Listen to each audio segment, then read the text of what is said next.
Welcome to my channel. আশা করি আপনারা সকলে খুব ভালো আছেন, সুস্থ আছেন। আজকে আপনাদের সাথে নিরামিষ ছোলার ডাল রেসিপি শেয়ার করব। এই ছোলার ডালটা খেতে ভীষণ ভালো হয়, ভাত, রুটি, পরোটা সবগুলোর সাথেই খাওয়া যাবে। আজকে সেইভাবেই আপনাদের রেসিপিটা শেয়ার করব। আপনারা তো বেশিরভাগ ক্ষেত্রে লুচি বা পরোটার সাথে খাওয়ার জন্য ছোলার ডাল রান্না করেছেন। আজকের ছোলার ডাল যেভাবে রান্না করেছিলাম, এটা ভাত, রুটি, পরোটা বা ফ্রাইড রাইসের সাথেও কিন্তু ভীষণ ভালো লাগবে খেতে। ভাতের সাথেও খাওয়া যাবে, আর লুচি, পরোটা এগুলোর সাথে তো ভালো লাগবেই। এর জন্য ছোলার ডালটাকে আগের দিন রাত্রেবেলা ভিজিয়ে রেখেছিলাম। আপনারা যদি ভিজিয়ে রাখতে ভুলে যান তাহলে 2-3 ঘন্টা আগে একটু গরম জলে ভিজিয়ে রাখবেন। আর সিটি একটু প্রেশার কুকারে দিয়ে একটু সিটি বেশি দিতে হবে। এখানে দেখতেই পাচ্ছেন আমি জলটা একটু মেপে দিচ্ছি হাতের, এই যে আঙুলের যে ফার্স্ট কর্ডটা, তো সেই পর্যন্ত জল দিতে হবে। খুব বেশি জল দিলে ওভারফ্লো হয়ে জলটা বাইরে বেরিয়ে আসতে পারে। এবার লবণ দিয়ে দিলাম সেদ্ধ হওয়ার জন্য। স্বাদ মতন কিন্তু দেইনি, আর একটু লবণ অ্যাড করতে হবে। আর দিয়ে দিলাম 2টো ফাটানো এলাচ আর 3টে লবঙ্গ।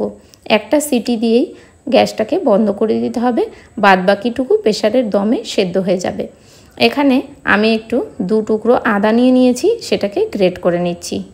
আপনারা চাইলে আদাটাকে বেটে নিতে পারেন শিলনোড়ায় বা মিক্সিতে পেস্ট করে নিতে পারেন। যেহেতু মশলার পরিমাণ এটা খুব সাদামাটা একটা রান্না হবে, খুব বেশি মশলা ইউজ হবে না, এই জন্য আমি এখানে খুব সামান্য পরিমাণ আদা দিয়েছি। আর এটা মিক্সিতে এত কম মশলা মিক্সিতে পেস্ট করা যাবে না, এই জন্যই আমি গ্রেটারে গ্রেট করে নিচ্ছি। আর গ্রেটারে গ্রেট করে নিলে কিন্তু খুব একটা খারাপ হয় না তরকারির স্বাদ। তো দেখতেই পাচ্ছেন 1 চামচ পরিমাণ আদা গ্রেট করে নিয়েছি। এইবার এর মধ্যে দিয়ে দেবো একটা মিডিয়াম সাইজের কুচানো টমেটো। টমেটোটা আপনারা চাইলে মিক্সিতে পেস্ট করে নিতে পারেন। আদা, কাঁচা লঙ্কা আর টমেটো একসাথে দিয়ে মিক্সিতে পেস্ট করে নিতে পারেন। তো আমি এইভাবেই করছি, এইভাবে তরকারির টেস্টটা বেশি ভালো আসে মিক্সিতে পেস্ট করার থেকে। এবারে একটু সামান্য জল দিয়ে দিলাম। এবার কিছু গুঁড়ো মশলা দিয়ে দেবো। প্রথমেই দিয়ে দিলাম লবণ। লবণটা স্বাদ মতন দিতে হবে বুঝে শুনে, কারণ প্রথমে ডাল সেদ্ধ হওয়ার সময় লবণ দিয়ে দিয়েছিলাম, তো সেই পরিমাণ অনুসারেই আমি এখানে দিয়েছি। আর দিলাম ছোটো চামচের 1 চামচ হলুদ, দিয়ে দিলাম গোলমরিচ গুঁড়ো 1/2 চামচ, আর এবার দিয়ে দিচ্ছি ধনে গুঁড়ো। আর এবার চামচে 1 চিমটে পরিমাণ চাট মশলা দিয়ে দিলাম।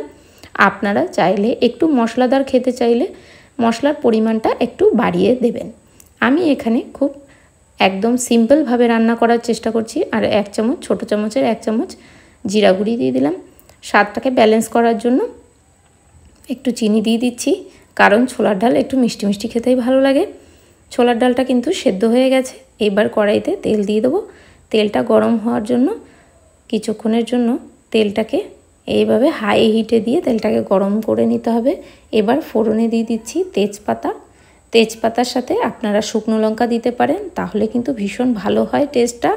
আমি এখানে যেহেতু বাচ্চা খাবে, তো সেই জন্য শুকনো লঙ্কা ইউজ করলাম না। আর প্রথমেই বলে দিলাম যে এইটা আমি খুব সাদামাটা রান্না করছি, যার কারণে আমি কিন্তু কোনো রকম শুকনো লঙ্কা ইউজ করছি না বা শুকনো লঙ্কার গুঁড়ো দিইনি। আপনারা চাইলে শুকনো লঙ্কা আর শুকনো লঙ্কার গুঁড়িও ইউজ করতে পারেন, বা লাল কাশ্মীরি লঙ্কার গুঁড়ো কালারের জন্য ইউজ করতে পারেন। এইবার মশলাটা যেহেতু প্রথমেই জলে গুলে নিয়েছিলাম, এটাকে খুব সুন্দরভাবে দেখতেই পাচ্ছেন এবার একটু কষিয়ে নেব, যতক্ষণ না টমেটোটা সেদ্ধ হয়ে আসে আর মশলার গা থেকে তেল এইভাবে দেখতে পাচ্ছেন সেপারেট হয়ে কিন্তু বেরিয়ে আসে।